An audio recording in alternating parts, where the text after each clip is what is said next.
Hi అండి, welcome to స్వాబికా vlogs. ఈరోజు మనం దోసకాయ ఎండు చేప పులుసు ఎలా తయారు చేసుకోవాలో చూద్దాం. మీరు ఈ కాంబినేషన్లో ఎప్పుడైనా ట్రై చేశారా? ట్రై చేయకుంటే ఒకసారి ఈ విధంగా ట్రై చేసి చూడండి. స్టవ్ ఆన్ చేసి ఒక ప్యాన్ పెట్టుకుని 1 స్పూన్ ఆయిల్ యాడ్ చేసి ఆయిల్ హీట్ అయిన తర్వాత కొంచెం ఆవాలు అలాగే సన్నగా కట్ చేసుకున్న ఉల్లిపాయలు వేసి బాగా ఫ్రై చేసుకోవాలి.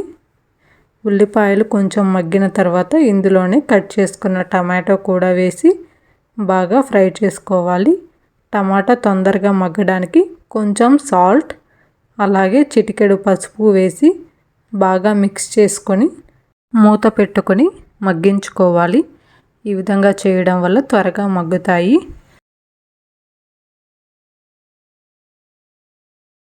చూసారు కదా, ఈ విధంగా మగ్గిన తర్వాత ఇందులోనే 1 స్పూన్ కారం వేసి బాగా మిక్స్ చేసుకోవాలి.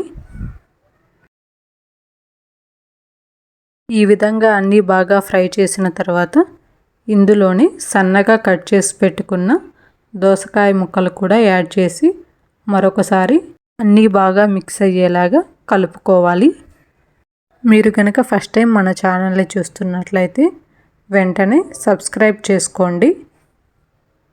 ఈ విధంగా అన్నీ బాగా మిక్స్ అయిన తర్వాత చిన్న నిమ్మకాయ సైజు అంతా చింతపండు తీసుకొని ఈ విధంగా చింతపండు రసాన్ని అలాగే కొంచెం వాటర్ కూడా యాడ్ చేసుకుని అన్నీ ఒకసారి బాగా కలుపుకొని ఉప్పు కారం అనేది ఒకసారి చెక్ చేసుకోవాలి. దోసకాయ ముక్కలు ఉడకడానికి కొంచెం టైం పడుతుంది కాబట్టి ఎండు చేపలు మనం 30% ఉడికిన తర్వాత యాడ్ చేసుకుంటే చిదురవకుండా బాగుంటాయి.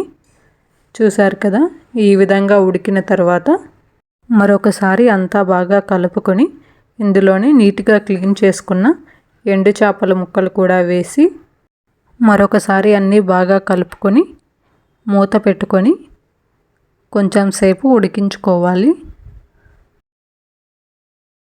ఒకసారి మీరు కూడా ఈ రెసిపీని ట్రై చేసి మీకు ఎలా వచ్చిందో కమెంట్స్ రూపంలో నాకు తెలియచేయండి.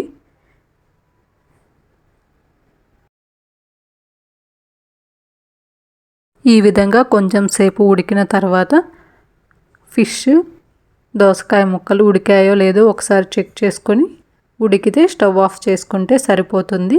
అంతే అండి, చాలా సింపుల్గా ఎండు చేప దోసకాయ పులుసు చేసుకోవచ్చు. మీకు ఈ వీడియో కనుక నచ్చినట్లయితే మీ ఫ్రెండ్స్ అండ్ ఫ్యామిలీ మెంబర్స్కి షేర్ చేయండి. ఇలాంటి మరిన్ని వీడియోల కోసం please like, share and subscribe the channel and press the bell icon.